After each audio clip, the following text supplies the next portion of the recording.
চাল বিরিয়ানি এটা আমাদের এলাকায় একটা বিখ্যাত খাবার। আমাদের এলাকার সবার ঘরে ঘরে রমজান মাসে ইফতারের আইটেম হিসেবে এই খাবারটা থাকবেই থাকবে। আর এটা বানানো একদম সহজ।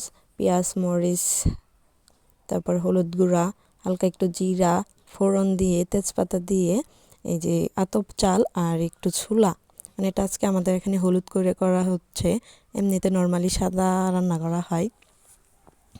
এটা খেতে কিন্তু অনেকটা টেস্ট।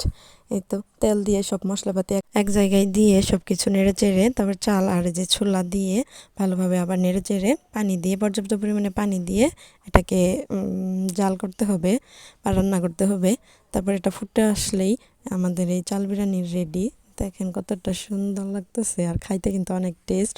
আমাদের এই শেরপুর জেলার আমাদের গ্রামে, মানে আমাদের গ্রামেই এই খাবারটা মনে হয় বেশি চলে, কিন্তু শেরপুর জেলার এটা বিখ্যাত একটা খাবার চাল বিরিয়ানি।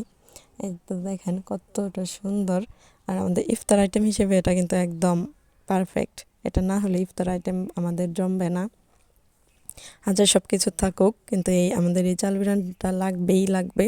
এই একটা মাস আমরা টানা খাইছি এই চাল বিরিয়ানিটা।